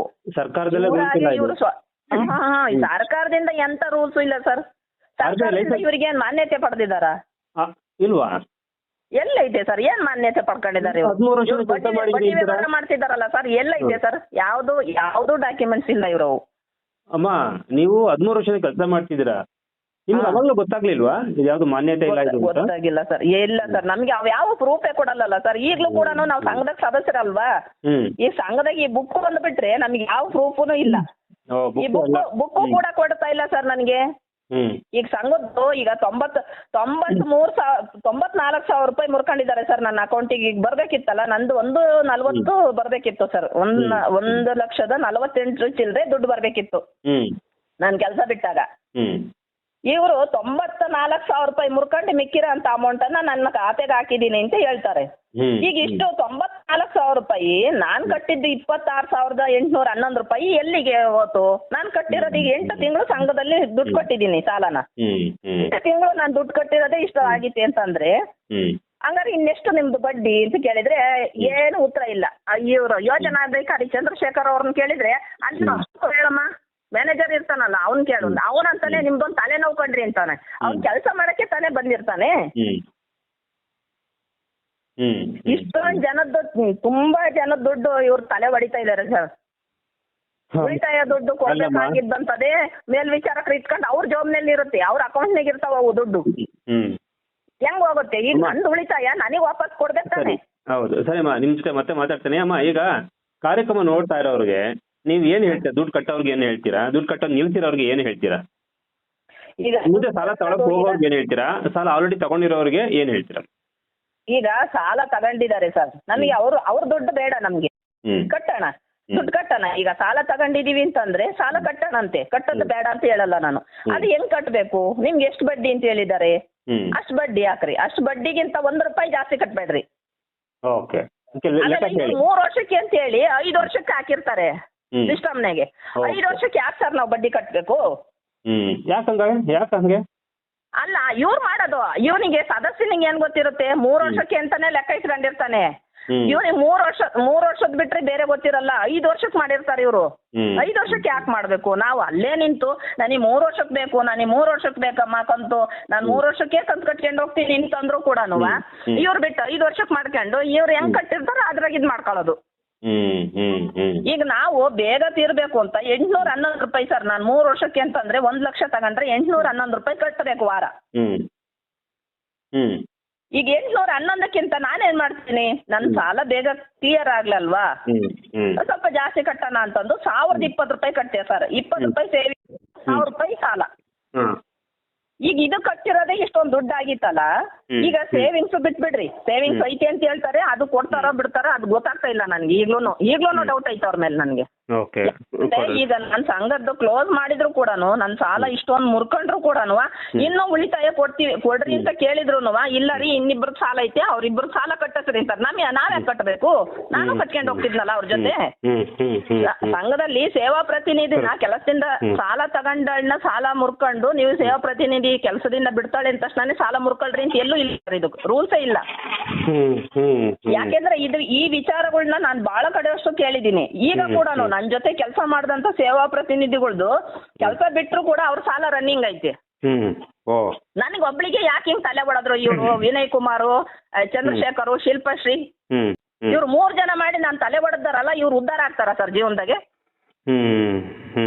ಈಗ ನನ್ನನ್ನು ಇಷ್ಟೊಂದು ಮೋಸ ಮಾಡಿದ್ರಲ್ಲ, ಹಾಗಾದ್ರೆ ಮಂಜುನಾಥ ಸ್ವಾಮಿ ಇವ್ರನ್ನ ಹಂಗೆ ಬಿಡ್ತಾನ ಬಿಡಲ್ವೋ ಗೊತ್ತಿಲ್ಲ ಸರ್. ನಾವಂತೂ ಮಂಜುನಾಥ ಸ್ವಾಮಿ ನಂಬಿದೀನಿ ನಾನು. ಮಂಜುನಾಥ ಸ್ವಾಮಿ ಇವತ್ತು ಕೂಡ ಸರ್, ನನಗೆ ಆಕ್ಸಿಡೆಂಟ್ ಆದಾಗ 15 ದಿನ ನಾನು ಆಸ್ಪತ್ರೆಗಿದ್ದೆ. 3 ದಿನ ನಾನು ಕೋಮಾದಲ್ಲಿದ್ರು ಕೂಡ ಬಂದಿದ್ದೀನಿ ಅಂದ್ರೆ ಆ ಮಂಜುನಾಥ ಸ್ವಾಮಿ ನಾನು ನಂಬಿದ್ದೀನಿ. ಈಗ ಕೂಡ ನಂಬಿದ್ದೀನಿ ಮಂಜುನಾಥ ಸ್ವಾಮಿ ಅಂದ್ರೆ. ಇವ್ರಂಗ್ ತಲೆ ಹೊಡೆದು ಹೋಗಲ್ಲ ಸರ್ ಎಲ್ಲೂನು. ಇವ್ರು ಮಾಡ್ತಿರೋ ತಲೆ ಬಡಿಯೋ ಕೆಲಸ ಇನ್ನೊಬ್ಬರದನ್ನ. ಮಾಶಾಸನ ಕೊಡ್ತಾರೆ ಅಂತ ಹೇಳ್ತಾರಲ್ಲ ಸರ್, ಅಮ್ಮ ಯಾರೋ ಒಬ್ಬಳು ದಾವಣಗೆರೆ ಮಾಶಾಸನ ಕೊಡ್ತಾ ಇದೀವಿ ನಾವು, ಸುಜ್ಞಾನ ನಿಧಿ ಕೊಡ್ತಾ ಇದೀವಿ, ಕೊಡ್ತಾ ಇಲ್ಲ ಅಂತ ಹೇಳ್ತಾ ಇಲ್ಲ. ಮಾಶಾಸನ ಕೊಡಕ್ಕೆ ನಾವು ಲೆಟರ್ ಕೊಟ್ರೆ ಬಡವ್ರಿಗೆ ಕೊಡ್ರಿ ಅಂತ ನಾವು ರಿಕ್ವೆಸ್ಟ್ ಕೊಟ್ಟಿರ್ತೀವಲ್ಲ, ಅವ್ರಿಗೆ ಕೊಡಲ್ಲ ಅವರು. ಇವ್ರಿಗೆ ಹೆಲ್ಪ್ ಮಾಡ್ತಾರಲ್ಲ ಅಂತವ್ರಿಗೆ ಹೋಗಿ ಕೊಡೋದು ಮಾಶಾಸನ. ಮಕ್ಳು ಇರ್ತಾರೆ, ಇವ್ರು ಚಾಯ್ಸ್ ಮಾಡ್ಕೊಳ್ಳೋದು ಸರ್, ಇವರೇ ಮಾಡ್ಕೊಳ್ಳೋದು. ಇದರಿಂದ ಬರುತ್ತೆ, ಎಗಡೇರಿಂದ ಬರುತ್ತೆ ಅಂತ ಹೇಳ್ತಾರೆ. ಎಗಡೇರ್ ನೋಡಕ್ ಬಂದಿರ್ತಾರ, ಇಲ್ಲಿ ಅಜ್ಜಿಗೆ ಅಪ್ಪ ಅಮ್ಮ ಇದಾರ, ಇಲ್ಲ ಮಕ್ಳು ಇದಾರ, ಯಾರಿದ್ದಾರೆ ಅಂತ ನೋಡೋರು ಯಾರು? ಸೇವಾ ಪ್ರತಿನಿಧಿಗೆ ಒಬ್ಳಿಗೆ ಗೊತ್ತಿರತ್ತದು ಏನು ಅಂತ. ಇವ್ಳು ಕರ್ಕೊಂಡೋಗಿ ತೋರಿಸಿದಾಗ ಅವ್ರನ್ನ ಪರಿಶೀಲನೆ ಮಾಡಿರ್ತಾರಲ್ವಾ, ಪರಿಶೀಲನೆ ಮಾಡಿದಾಗ ಅವ್ರಿಗೆ ಗೊತ್ತಾಗೋದಿಲ್ವಾ? ಅಕ್ಕಪಕ್ಕ ಕೇಳಲ್ವಾ? ಹಾಗಾದ್ರೆ ಮತ್ತೆ ತುಂಬಾ ನಮ್ಮ ಮಗಳು ಸಿಕ್ಕಾಪಟ್ಟೆ ಓದ್ತಿದ್ದಾಳೆ. ನೋವುಗಳನ್ನ ಹೇಳ್ಕೊಳೋದಕ್ಕೆ ಎಸ್ ಪಿಗಳು ಯಾರು ಮುಂದೆ ಬರ್ತಾ ಇಲ್ಲ. ಒಂದು ಅವರಿಗೆ ಸಮಸ್ಯೆ ಬೇಕಾದಷ್ಟು ಐತೆ, ಭಯ. ಇವ್ರು ಮಾಡ್ತಿರೋದೇ ಭಯ. ಇವ್ರು ಎಲ್ಲರಿಗೂ ಜನರ ಏನಾಗುತ್ತೆ, ಯಾರನ್ನಾರ ಒಬ್ಬರನ್ನ ಗಂಡಿ ವ್ಯಕ್ತಿ ಕರ್ಕೊಂಡು ಹೋಗ್ಬಿಡೋದು, ಆ ಅಮ್ಮಗ್ ಬಾಯಿ ಬಂದಂಗ್ ಬಯಸ್ಬಿಡೋದು. ಅವಳು ಮತ್ತೆ ಮುಂದಕ್ಕೆ ಹೋಗೋದೇ ಬೇಡ ಅವಳು ಎಲ್ಲಿಗೂ. ಈಗ ಸಾಲ ಕೊಟ್ಟಿದ್ದಾರೆ ಅಂತ ಹೇಳ್ತಾರಲ್ಲ, ಈಗ ಮೊನ್ನೆ ನನ್ ಮಗಂಗೂ ಕೂಡ ಆಕ್ಸಿಡೆಂಟ್ ಆಗಿತ್ತು ಸರ್. ನನ್ ಮಗ ಕೂಡ ಸಂಘದಲ್ಲಿದ್ದಾನೆ. ನಾವು ಆ ಮಗು ಸಾವು ಬದುಕಿನ ಮಧ್ಯೆ ಹೋರಾಡ್ತಾ ಇದ್ರೆ ಸಂಘ ಸಾಲ ಕಟ್ರಿ ಅಂತ ಬಂದಿದ್ದಾರೆ. ನೋಡ್ಬೇಕಾ ನಾವು, ಇಲ್ಲ ಸಂಘದ ಸಾಲ ಕಟ್ಟಬೇಕಾ? ಇವರು ಸತ್ಯನ ಇಟ್ಕೊಂಡು ದುಡ್ಡು ಕಟ್ಟಿದ್ರು ಕೂಡ ಕಟ್ಟಿಸ್ಕೊಂಡ್ ಬರೋ ಅಂತ ಧರ್ಮಸ್ಥಳ ಸಂಘ ಇದು. ಓಕೆ, ಮತ್ತೆ ಅಷ್ಟು ಧರ್ಮ ಅಂತಾರೆ, ಕೆರೆ ಕಟ್ಟೆಗಳ ತುಂಬಿಸ್ಬಿಡ್ತಾರೆ. ಧರ್ಮ ಇಲ್ಲ ಸರ್ ಇದು. ಕೆರೆ ಕಟ್ಟೆ ಯಾರ್ದು? ಕೆರೆ ಕಟ್ಟೆ ಏನು ಅವ್ರು ಸರ್ಕಾರದವ್ರು ಮಾಡ್ತಾರೆ ಸರ್? ಸರ್ಕಾರದವ್ರು ಮಾಡ್ತಾ ಇಲ್ವಾ? ಯೋಜನೆ ಸರ್ಕಾರದಿಂದ ಯಾವ್ದು ಇಲ್ವಾ ಹಂಗಾದ್ರೆ? ಸರ್ಕಾರದಿಂದ ಮಾಶಾಸನ ಕೊಡಲ್ವಾ ಸರ್? ವೃದ್ಧಾಪ್ಯ ವೇತನ ಅಂತ ಕೊಡ್ತಾ ಇಲ್ವಾ ನಮ್ಮಲ್ಲಿ? ಕೊಡ್ತಾರೆ ಬಿಡ್ರಿ, ಏನ್ ನೀವ್ ಕೊಡ್ತೀರಾ? ಈಗ ಅವ್ರಿಗೆ ಕೊಡೋಂತ ಡಬಲ್ ಕೊಟ್ಕೊಂಡು ಹೋಗ್ತಿದ್ದಾರೆ ಕೆಲವೊಂದು. ಈಗ ಬಳಸ್ಕೊಳಂತಾರ ಏನಿದಾರೆ ಸರ್, ಒಳ್ಳೆ ನಿಜವಾಗ್ಲೂ ನಿರ್ಗತಿಕರಿಗೆ ಅಂತ ಯಾವುದೇ ಸೌಲಭ್ಯಗಳು ಸಿಗ್ತಾ ಇಲ್ಲ. ಸಿಗ್ತಾ ಇದೆಯಾ? ಅಂದ್ರೆ ಮಾಶಾಸನ ಕೊಡ್ಬೇಕು ಅಂತಂದ್ರೆ ಎಸ್ ಪಿಗಳವ್ರು ಏನು ಹೇಳ್ತಾರೆ ಅಷ್ಟೇನೆ, ಅವ್ರು ಶ್ರೀಮಂತರಾದ್ರೂ ಕೊಡ್ಬೋದು. ಇಲ್ಲ ಇಲ್ಲ ಇಲ್ಲ, ಎಸ್ ಪಿಗಳು ಹೇಳಿದ್ದಕ್ಕೂ ಕೂಡ ಇವ್ರೇನು ತಲೆ ಕೆಡ್ಸ್ಕೊಂಡ್ ಕೊಡಲ್ಲ. ಅವ್ರಿಗೆ ಮನ್ಸಿಗೆ ಬರುತ್ತಾ, ಅವ್ರೇನಾರು ಇವ್ರ ಕಡೆಯಿಂದ ಹೆಲ್ಪ್ ಆಗುತ್ತಾ, ಫಸ್ಟ್ ಇವ್ರು ನೋಡ್ಕೊಂತಾರೆ. ಆ ಮಾಶಾಸನ ಬಂದಿರೋ ತಿನ್ನಂತ ಮೇಲ್ವಿಚಾರಕರು ಇದ್ದಾರೆ, ಯೋಜನಾಧಿಕಾರಿಗಳು ಇದ್ದಾರೆ, ಮೇಲ್ವಿಚಾರಕರು ಇದ್ದಾರೆ. ಆ ತರಕ್ಕೆ ಮಾಶಾಸನ ಬಂದಿದ್ದನ್ನ ಯಾರ್ದೋ ಹೆಸರಿಗೆ ಬಂದಿರುತ್ತೆ, ಅದನ್ನ ಕೊಟ್ಬಿಟ್ಟಿದೀವಿ ಅನ್ನೋದು ಇವರೇ ತಿನ್ನೋದು. ಓ, ಮತ್ತೆ ಫೋಟೋ ಎಲ್ಲ ತಗೊಳಲ್ವ ಅವರು? ಯಾರು ಸರ್? ಫೋಟೋ ವಿಡಿಯೋ ಎಲ್ಲ ಮಾಡ್ಕೊಳ್ಳಲ್ವ ಅವರು? ಯಾರು ಕೊಟ್ಟಿದ್ದೀನಿ ಅಂತ ಮೇಲಧಿಕಾರಿ? ಎಲ್ಲಿ ಮೇಲಧಿಕಾರಿ ಮಾಡ್ಕೊತಾರೆ ಸರ್? ಈಗ ಕ್ಯಾಶಿಯರ್ ಅಂತ ಬರ್ತಾರೆ ಸರ್ ನಮ್ಮಲ್ಲಿ. ಕ್ಯಾಶಿಯರ್ ಏನ್ ಮಾಡ್ತಾರೆ, ಅವ್ರು ಕೊಟ್ಟಿದ್ದೀನಿ ಅಂತಂದು ಒಂದು ಪ್ರೂಫ್, ಅವ್ರ ಹತ್ರ ಸಿಗ್ನೇಚರ್ ತಗೊಳಕ್ ಒಂದು ಕಾರ್ಡ್ ಇರುತ್ತೆ, ಅವ್ರು ಒಂದು ಪೇಪರ್ ಮಾಡಿರ್ತಾರೆ, ಇಷ್ಟು ಪ್ರತಿ ತಿಂಗಳು ಕೊಟ್ಟು ಒಂದು ಸೈನ್ ಹಾಕಸ್ಕೊಂಬರಪ್ಪ ಅಂತ. ಅವ್ರು ಮಾಡೋ ಕೆಲಸ ಅವ್ರು ಮಾಡಿರ್ತಾರೆ. ಇವ್ರು ಮಾಡೋದು ಒಳಗಡೆ ಮಾಡೋದು ಯಾರಿಗೂ ಗೊತ್ತಾಗ್ತಾ ಇಲ್ಲಲ್ಲ ಸರ್. ಓಕೆ ಓಕೆ, ಅಲ್ಲ ಒಂದೇ ಒಂದಷ್ಟು ಜನಕ್ಕೆ ಕಣ್ಣೋರ್ಸೋದಕ್ಕೆ ಒಂದಷ್ಟು ಫೋಟೋಸ್ ವಿಡಿಯೋಗಳು ಮಾಡ್ಕೋತಾರೆ ಇವರು, ಅದಾದ್ಮೇಲೆ ಬರೀ ಡುಬಾಕೆ ಎಲ್ಲ ಅದೇನೆ ಇವ್ರು ಮಾಡ್ಕೊಳ್ಳೋದು. ಇವ್ರೇ ಸ್ಟಾರ್ಟಿಂಗ್ ಹೋಗಿ ಒಂದ್ಸರಿ ಹೇಳ್ಕೊಂಡು ಸೆಲ್ಫಿ ಹೊಡ್ಕೊಂಡ್ ಬಂದ್ಬಿಡ್ತಾರ ಅಷ್ಟೇ ಇವರು. ಅಷ್ಟೇ. ಅದ್ ಬಿಟ್ಟ ಮುಗ್ದೋತು. ಓ, ಮತ್ತೆಲ್ಲ ಹೋಗ್ತಾರೆ ಸರ್? ಆಯಮ್ಮ ಏನ್ ಸತ್ಲ ಬದುಕಿದ್ಲ? ಯಾರು ನೋಡ್ತಾರೆ? ತಿಂಗಳಿಗೂ ಬರುತ್ತಾ ಅದು ಅವ್ರಿಗೆ ಮಾಶಾಸನ? ಪ್ರತಿ ತಿಂಗಳು ಮಾಶಾಸನ ಬರುತ್ತೆ ಸರ್. ಬರುತ್ತೆ. ಅದು ಇವ್ರು ಯಾರಿಗೆ ಚೂಸ್ ಮಾಡ್ಕೊತಾರೆ ಅವ್ರಿಗೆ ಮಾತ್ರ? ಹೌದೌದು. ಓಕೆ, ಸೊ ಎಲ್ರಿಗೂ ಬರಲ್ಲ? ಎಲ್ಲರಿಗೂ ಬರಲ್ಲ ಸರ್. ಎಲ್ಲರಿಗೂ ಎಲ್ಲಿ ಬರುತ್ತೆ? ಇವರು ಕೆಲವೊಬ್ಬರನ್ನ ಆಯ್ಕೆ ಮಾಡ್ಕೊಂತಾರೆ. ಓಕೆ ಓಕೆ, ಅಂದ್ರೆ ನಿಜವಾದ ಫಲಾನುಭವಿ ಕೂಡ ಬರಲ್ಲ ಇದು, ಅವ್ರಿಗೆ ಯಾರು ಬೇಕು ಅವ್ರ ಮಾತ್ರ. ನಿಜವಾಗಿ ಶ್ರಮ ಪಡ್ತಿರೋಂತ ವ್ಯಕ್ತಿಗೆ, ನಿರ್ಗತಿಕರಿಗೆ ಬರ್ತಾ ಇಲ್ಲ ಇದು. ನನಗ್ ಗೊತ್ತಿದ್ದಂಗ ನಾನೇ ಇದೇ ಹೊಸದುರ್ಗದಲ್ಲೇ ನೋಡಿದೀನಿ. ಬೇಕಾದಷ್ಟು ಐತೆ ಅವ್ರಿಗೆ, ಮನೇನೂ ಐತೆ. ಅಂತರಿಗೆ ಬರ್ತಾ ಇದೆಯಲ್ಲ ಸರ್, ಅದ್ ಕೇಳಿದ್ರು ತಪ್ಪು. ಮತ್ತೆ ಯಾಕೆ ಅಂತಂದ್ರೆ ಅದಕ್ಕೆ ಕೆಲಸದಿಂದ ತೆಗ್ದಾಕಿರೋದು ನನ್ನ, ಅದನ್ನು ಕೂಡ ಹೇಳ್ತೀನಿ. ಈ ವಿಚಾರಗಳನ್ನ ಮಾತಾಡಿದ್ವಲ್ಲ, ಸಂಘದಿಂದ ಬರ್ಕಸಾಗಿ ದುಡ್ಡು ಇಟ್ಕೊಂಡಿದ್ದೀರಾ ಅಂತ ಕೇಳಿದಕ್ಕೆ ಅಯ್ಯಮ್ಮ ಬಾಯಿ ಬಂದಂಗೆ ಬೈದ್ರು ಸರ್ ಮೇಲ್ವಿಚಾರಕರು. ಈಗ ನನ್ ದುಡ್ಡು ಇಟ್ಕೊಳ್ಳೋದಕ್ಕೆ ನಿಮ್ಗೆ ಅಧಿಕಾರ ಇಲ್ಲ ಅಲ್ವಾ ನಾನ್ ಕೇಳೋದು. ಈಗ ರೂಲ್ಸ್ ಏನಿದೆ, ಸಂಘದ ಸದಸ್ಯರು ಅಂತ ಅವ್ರು ಸೇವಿಂಗ್ಸ್ ಮಾಡಿರ್ತಾರೆ, ಆ ಸೇವಿಂಗ್ಸ್ ಆ ಮೆಂಬರಿಗೆ ಹೋಗ್ಬೇಕು ಅಂತ ಇರುತ್ತೆ. ಆ ಮೆಂಬರ್ ದುಡ್ಡು ಇಟ್ಕೊಳ್ಳೋದು ಯಾಕೆ ನೀನು? ಎಷ್ಟು ಸೈಟ್ ಅಂತೀಯ? ಈಗ 1.5-2 ವರ್ಷ ಆಗಿತ್ತೆ ಸರ್, ಇನ್ನೂ ಕೂಡ ಆ ಸದಸ್ಯರಿಗೆ ಉಳಿತಾಯ ಹೋಗಿಲ್ಲ. ಈಗ ನಮ್ಮನ್ನ ನೋಡಿ, ಸೇವಾ ಪ್ರತಿನಿಧಿ ನೋಡಿ ಸಂಘವನ್ನ ಮಾಡಿರ್ತಾರೆ. ಆ ಸಂಘದಲ್ಲಿ ಕೇಳೋರ್ನ ಯಾರನ್ನ? ಇವ್ರು 2 ವರ್ಷಕ್ಕೆ 3 ವರ್ಷಕ್ಕೆ ಚೇಂಜ್ ಆಗ್ತಿರ್ತಾರೆ. 2 ವರ್ಷಕ್ಕಾದ್ರೂ ಆದ್ರೂ, ಇಲ್ಲ 1 ವರ್ಷಕ್ಕೆ ಆದ್ರೂ. ಯಾಕೆಂದ್ರೆ ಇವ್ರದ್ದೇನ ಎಲ್ಲ ಬೇರೆ ಬೇರೆ ಕಿತಾಪತಿಗಳು ಇರ್ತಾವಲ್ಲ. 6 ತಿಂಗಳಿಗೆ ಹೋಗೋರು ಇದ್ದಾರೆ, 6 ತಿಂಗಳಿಗೆ ಹೋಗೋರು ಇದ್ದಾರೆ, ವರ್ಷಕ್ಕೆ ಹೋಗೋರು ಇದ್ದಾರೆ. ಈಗ ಅವ್ರನ್ನ ನಂಬ್ಕೊಂಡು ಯಾರು ಸಂಘ ಮಾಡಿರಲ್ಲ. ಈ ಸೇವಾ ಪ್ರತಿನಿಧಿ ಅಂತ ಏನಿರ್ತಾರಲ್ಲ, ಆ ಹೆಣ್ಮಗಳು ಇಲ್ಲ ಯಾರು ಸೇವಾ ಪ್ರತಿನಿಧಿ ಇರ್ತಾರ ಅಂತರ್ ನೋಡಿ ಸಂಘ ಮಾಡೋದು. ಏನೇ ಒಂದ್ ಕಷ್ಟ ಸುಖ ಏನೇ ಬಂದ್ರು ಕೂಡ ಆ ಸೇವಾ ಪ್ರತಿನಿಧಿನ ವಿಚಾರ ಮಾಡ್ತಾರೆ. ವಿಚಾರ ಮಾಡಿದಾಗ ಆ ಹೆಣ್ಮಗಳು ಗಟ್ಟಿತನವಾಗಿ ನಿಂತಿದ್ದು ಅವಳು ಹೇಳೋಂತ ತಾಕತ್ತಿದ್ರೆ ಮಾತ್ರ ಅಲ್ಲಿ ಉಳಿತಾಳೆ. ಇಲ್ಲ ಅಂತಂದ್ರೆ ಇವ್ರು ಮಾಡೋ ಅನಾಚಾರಕ್ಕೆ, ಇವ್ರು ಮಾಡೋ ಮೋಸಕ್ಕೆ, ಇಲ್ಲ ಅವಳೇ ಅದ್ರಿಂದ ದೂರ ಹೋಗ್ಬೇಕು, ಇಲ್ಲ ಅವ್ರಂಗೆ ಇವಳು ತಲೆ ಹೊಡಿಯೋದ್ ಕಲಿಬೇಕು. ಹೌದು, ಬೇರೆ ಬೇರೆ ದುರ್ಬಳಕೆ ಮಾಡ್ಕೋತಾರ ಹೆಣ್ಮಕ್ಳನ್ನ ಬೇರೆ ತರ ಮಾಡ್ತಾರಲ್ಲ ಸರ್. ಈಗ ಎಷ್ಟೋ ಜನ ಈಗ ಕೆಲವೊಬ್ರು ಇದ್ದಾರೆ ಸರ್, ನಾನು ಅದು ತಪ್ಪ ಸರಿನೋ ಗೊತ್ತಿಲ್ಲ, ಅವ್ರ ಮನ್ಸಿಗೆ ಹೆಂಗ್ ಅನ್ಸಿರುತ್ತೋ ಗೊತ್ತಿಲ್ಲ. ಇಲ್ಲಿ ಮೇಡಮ್ ಎಷ್ಟೋ ಜನ ಕೆಲವೊಬ್ರು ಏನಾಗಿತ್ತೆ ಅಂತಂದ್ರೆ ಈಗ ಸೇವಾ ಪ್ರತಿನಿಧಿ ಅಂತ ಈಗ ತಗಂತಾರಲ್ಲ ಸರ್, ಎಷ್ಟೋ ಜನಕ್ಕೆ ಇವ್ ತಗಣ ಅಂತದೇನು ಅವ್ರು ಹೇಳಿರ್ತಾರಲ್ಲ, ಮೊದ್ಲೇ ಹೇಳಿರ್ತಾರೆ ಗಂಡ ಇರಲ್ವಾ, ಗಂಡ ಸತ್ತೋಗಿರ್ತಾನ, ಇಲ್ಲ ಗಂಡ ಬಿಟ್ಟು ಬಂದಿರ್ತಾಳ, ಇಲ್ಲ ಇವಳಿಗೆ ಯಾರು ಗತಿ ಇಲ್ವಾ, ಅಂತರ ಸೇವಾ ಪ್ರತಿನಿಧಿ ತಗೋಬೇಕು ಅಂತ ಒಂದು ಫಾರ್ಮೆಟ್ ಮಾಡ್ಕೊಂಡಿದ್ದಾರೆ. ಓಹೋ. ನಾನು ಇದನ್ನ ಲೆಟರ್ ಕೂಡ ಬರ್ದಿದ್ದೀನಿ ಸರ್, ಯಾರಿಗೆ, ಈ ವೀರೇಂದ್ರ ಹೆಗ್ಡೆ ಅವರಿಗೆ. ಅಲ್ಲ ಸರ್, ಈ ತರಕ್ಕೆ ಅಂತಂದ್ರೆ ಹಂಗಾರೆ ನೀವು ಗಂಡ ಸತ್ತ ಗಂಡ ಬಿಟ್ಟಂತವ್ರಿಗೆ ಮಾತ್ರ ಕೊಡೋದಾ ಸೇವಾ ಪ್ರತಿನಿಧಿ ಕೆಲಸನ? ತಲೆ ಹೊಡೆದು ಹೋಗ್ತಿರ್ತಾರಲ್ಲ ಸರ್ ಅವ್ರು. ಈಗ ಯಾರೋ ಒಬ್ಳು, ಎಲ್ಲರೂ ಕೆಟ್ಟರು ಇರಲ್ಲ ಸರ್, ಎಲ್ಲ ಸೇವಾ ಪ್ರತಿನಿಧಿ ಕೆಟ್ಟರು ಅಂತ ಹೇಳಲ್ಲ ನಾನು. ಅವ್ರಿಗೆ ಏನ ತೀಟೆ ಇರ್ತತೆ, ಇಲ್ಲ ಅವ್ನ್ ಕರದ್ನ ಇವಳು ಕರದ್ಲ, ಇಲ್ಲ ಇವಳೆ ಓದ್ಲಾ, ಇಲ್ಲ ಇವಳೆ ಅಧಿಕಾರದ ಆಸೆಗಾಗಿ ಹೋಗ್ತಾಳ ಗೊತ್ತಿಲ್ಲ. ಅವ್ರದ್ದೇನೋ ಅವ್ರಿಗೆ ಹೋಗಿರ್ತಾರೆ, ಹೋದ್ರು ಅಂದ್ರೆ ಈಗ ಎಷ್ಟೋ ವರ್ಷದಿಂದ ಸೇವಾ ಪ್ರತಿನಿಧಿಯಾಗಿ ಪಳಿತಾ ಇರೋರು ಅಲ್ಲೇ ಇದ್ದಾರೆ. 6 ತಿಂಗಳು 3 ತಿಂಗಳಿಗೆ ಬಂದಂತ ಸೇವಾ ಪ್ರತಿನಿಧಿ ಉನ್ನತ ಹುದ್ದೆಗೆ ಹೋಗ್ತಾಳೆ, ಹೆಂಗ್ ಹೋಗ್ತಾಳ ಅವಳು? ಒಬ್ಬ ಗಂಡ್ ಮಗ ಆಗ್ಲಿ ಹೆಣ್ಮಗ ಆಗ್ಲಿ ದುರ್ಬಳಕೆ ಮಾಡ್ಕೊಂಡ್ ಅವ್ರನ್ನ ಮೇಲಧಿಕಾರಿ ಮಟ್ಟಕ್ಕೆ ತಗೊಂಡ್ ಹೋಗ್ತಿರಲ್ಲ, ಅವ್ರೇನು ಈ ಏನು ಬಹಳ ವರ್ಷದಿಂದ ಮಾಡಿದಂತ ಸೇವಾ ಪ್ರತಿನಿಧಿಗಳಿದಾರಲ್ಲ, ಅವರಷ್ಟು ಎಜುಕೇಶನ್ ಆಗಿರಲ್ಲ ಅವರಿಗೆ, ಆದ್ರೂ ಕೂಡ ಅವ್ರ ಮೇಲಧಿಕಾರಿಯಾಗಿ ಹೋಗ್ತಾರೆ. ಹೆಂಗ್ ಹೋಗ್ತಾರೆ? ಇವ್ರಿಗೆ ಸರ್ವಿಸ್ ಇರುತ್ತಾ? ಇವ್ರು ಕೇಳ್ತಾರಲ್ಲ ಅನುಭವ ಇರಬೇಕು ಅಂತ. ಎಲ್ಲಿ ಐತೆ ಸರ್ ಅನುಭವ? ಏನ್ ಬೇರೆದ್ರಲ್ಲ ಐತಾ ಅನುಭವ? ಇವ್ರು ಕರ್ದಾಗ ಹೋಗೋ ಅಂತ ಅನುಭವ ಇರ್ಬೇಕು ಅಲ್ಲಿಗೆ. ಇಲ್ಲಿ ಈಗ RBI ಲೈಸೆನ್ಸ್ ಇಲ್ವಾ ಇದಕ್ಕೆ? ಎಲ್ಲಿ ಇಲ್ಲ ಸರ್, RBI ಲೈಸೆನ್ಸೇ ಇಲ್ಲ ಇವರಿಗೆ. PRK ಬಾಂಡು ಲೆಕ್ಕ ಕೊಡಲ್ಲ ಸರ್. ಉಳಿತಾಯ ದುಡ್ಡಿಗೆ ಅಕೌಂಟ್ ಇಲ್ವೇ? ಉಳಿತಾಯ ಅಕೌಂಟಿಗೆ ಎಲ್ಲೂ ಅಕೌಂಟ್ ಇಲ್ಲ. ಯಾವ ಬ್ಯಾಂಕ್ ಇನ್ಶೂರೆನ್ಸ್ ಮಾಡಿಸ್ತಾರೆ ಎಲ್ರಿಗೂ? ಇನ್ಶೂರೆನ್ಸ್ ಇದೆಯಾ? ಮಾಡಿಸ್ತಾರೆ ಸರ್. ಇನ್ಶೂರೆನ್ಸ್ ಎಲ್ಲ ಕಡೆ ಚೆಕ್ ಮಾಡಕ್ಕಾಗಲ್ವಲ್ಲ ನಾವು ಅಂತ ಹೇಳ್ತಾರೆ. ಈಗ ಅದೊಂದು ಏನಾಗಿದೆ ಸರ್, ಈಗ 1 ಲಕ್ಷದ ಮೇಲ್ಪಟ್ಟು ನೀವು ಸಾಲ ತೆಗಿಬೇಕು ಅಂತಂದ್ರೆ LIC ಕಂಪಲ್ಸರಿ ಅಂತ ಹೇಳ್ತಾರೆ. ಅದೆಲ್ಲೂ ಇಲ್ಲ ರೂಲ್ಸ್. ಒಬ್ಬ ಡೈರೆಕ್ಟರ್ ಹತ್ರ ಹೇಳ್ಕೋಬಹುದು ಅಂತ ಹೇಳ್ತಾರೆ, ಡೈರೆಕ್ಟರ್ ಹೇಳ್ಕೊಟ್ಟಿರ್ತಾರ ಫಸ್ಟ್. ಇವ್ರನ್ನ ಈಗ ಡೈರೆಕ್ಟರ್ ಏನ್ ಮಾಡ್ತಾನೆ, ಯೋಜನಾಧಿಕಾರಿಗೆ ಹೇಳಿರ್ತಾನೆ ಈ ಹುಡುಗಿ ಮೆರಿಯಕ್ ಬಿಡ್ಬೇಡ, ಇಲ್ಲ ಅಲ್ಲೇ ತುಳಿ ಅಂತ.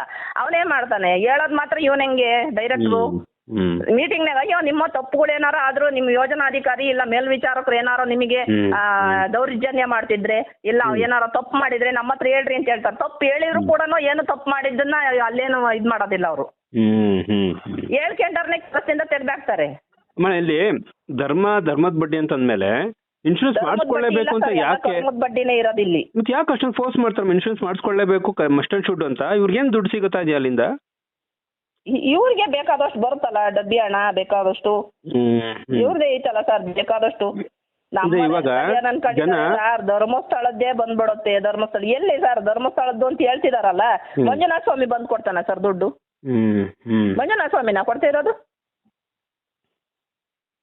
ಮಂಜುನಾಥ ಸ್ವಾಮಿ ಹೆಸರು ಹೇಳ್ಕೊಂಡು ಇವ್ರು ದುರ್ಬಳಕೆ ಮಾಡ್ಕೊಂತಿರೋದು ಸರ್. ಮಂಜುನಾಥ ಸ್ವಾಮಿ ಹೆಸರು, ಧರ್ಮಸ್ಥಳ ಅನ್ನೋ ಹೆಸರು ತೆಗೆದು ಬಿಟ್ರೆ ನಿಜವಾಗ್ಲೂ ಇವರೆಲ್ಲೂ ಇರಲ್ಲ, ಮೂಲೆ ಗುಂಪಾಗ್ತಾರೆ. ಇಲ್ಲ, ಮಂಜುನಾಥ ಸ್ವಾಮಿ ದೇವ್ರಿಗೆ ಭಕ್ತಿ ಬೇಕೋ ಇಲ್ಲ ಬಡ್ಡಿ ದುಡ್ಡು ಬೇಕಾ? ಭಕ್ತಿ ಬೇಕು ಸರ್. ಮತ್ತೆ ಏನ್ ಗೊತ್ತಾ, ಮಂಜುನಾಥ ಸ್ವಾಮಿ ಕೊಟ್ಬಿಟ್ಟಿದ್ದಾನೆ, ಮಂಜುನಾಥ ಸ್ವಾಮಿ ಹಂಗಂತ ಇವ್ರನ್ನ ತಲೆ ಹೊಡಿ ಅಂತ ಹೇಳ್ಕೊಡಲ್ಲ ಸರ್. ಹೇಳ್ಕೊಡ್ತಾನ ಮಂಜುನಾಥ ಸ್ವಾಮಿ? ಹೇಳ್ತಾನ ಈ ಹೆಣ್ಮಕ್ಳಿಗೆ ಮೋಸ ಮಾಡಪ್ಪ, ಇವಳನ್ನ ಹಾಳು ಮಾಡಪ್ಪ.